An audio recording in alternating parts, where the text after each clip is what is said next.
අචීල කස්සප ඇවිල්ලා දවසක් ගමනක් යනකොට බක්කුල මහරහතන් වහන්සේ මුණ ගැහුණා. පරණ යාළුවෝ, ඕ මගේ මිත්‍රය ආයුෂ්මත් බක්කුල, ඔබ මහාන වෙලා ගොඩක් කල්ද? ආයුෂ්මත, මම මහාන වෙලා අවුරුදු 80යි. පැවිදි වෙලා අවුරුදු 80යි. එතකොට අරයා නිගණ්ඨනාථ පුත්තගේ ශ්‍රාවකෙක්. එයාටත් අවුරුදු 80 පැනලා. ඊට පස්සේ එයා අහනවා, එයා අන්‍යාගමික කෙනෙක්. එයා අහනවා, ආයුෂ්මත් බක්කුල, ඔබ මේ අවුරුදු 80 තුලම මෛතුන්‍ය සේවනය, කාම ක්‍රීඩාව කී ගමනක් කරලා තියෙනවා? ඊට පස්සේ කිව්වා මිත්‍රය ආයුෂ්මත, ඔය ප්‍රශ්නේ ටිකක් වෙනස් කරන්න. අහන්න මගෙන්, ඔබ වහන්සේට මේ අවුරුදු 80 ඇතුළත කී ගමනක් කාම සංඥාව පහළ වෙලා තියෙනවද කියලා. රාග සිතිවිලි කී ගමනක් ඇවිල්ලා තියෙනවද? ඊට පස්සේ අහනවා අචීල කස්සප, හරි ආයුෂ්මත් බක්කුල, ඔබට මේ අවුරුදු 80 ඇතුළත කී ගමනක් රාග සිතිවිලි ඇවිල්ලා තියෙනවා? ප්‍රිය ආයුෂ්මත, මේ අවුරුදු 80ටම එක දවසක්වත් රාග සිතිවිල්ලක් ආව මතක නැහැ. ද්වේෂ සිතිවිල්ලක් ආව මතක නැහැ. හිංසා සිතිවිල්ලක් ආව මතක නැහැ.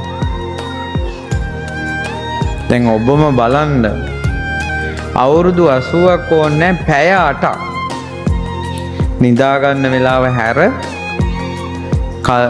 අවදි වෙලා ඉන්න ජීවිතේ පැය 8ක් ඇතුළත කිසිම රාග සිතිවිල්ලක් නැතුව, ද්වේෂ සිතිවිල්ලක් නැතුව, මෝහ සිතිවිල්ලක් නැතුව අපිට ඉන්න පුළුවන්ද?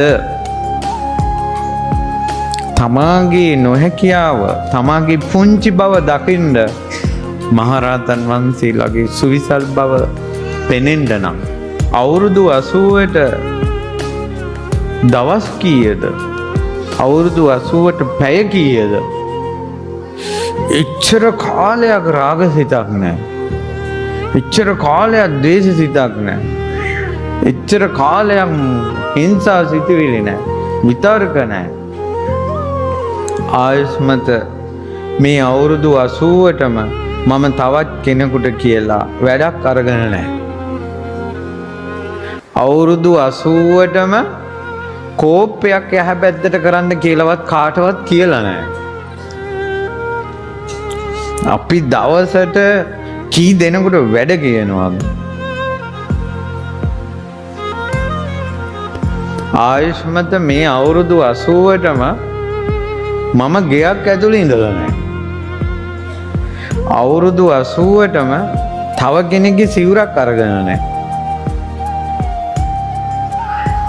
මේ අවුරුදු 80ටම අරලු කෑල්ලක තරම් බෙහෙතක් මම අරගෙන නැහැ.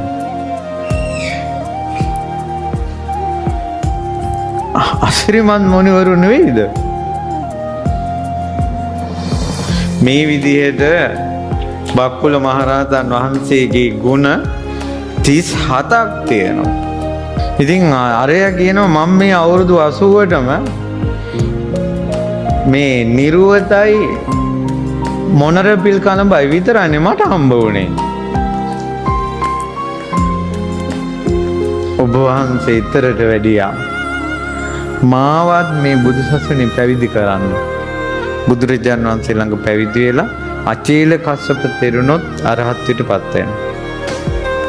ඊට පස්සේ 80 වෙනි වේ බක්කුල මහරහතන් වහන්සේ තමන්ගේ කුටියේ යතුරු අරගෙන මුළු ආරාමෙම ස්වාමීන් වහන්සේලාගේ කුටියක් ගානේ වඩිනවා, දොරට තට්ටු කර කර.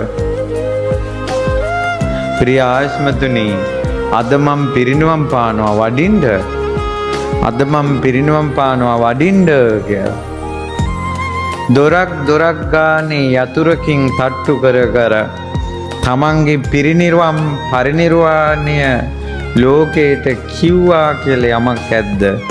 ඒ ඊළඟ ආශ්චර්ය අద్భుත කාරණාව. ඊට පස්සේ සංඝයා සියලු දෙනාම එකතු වුණා.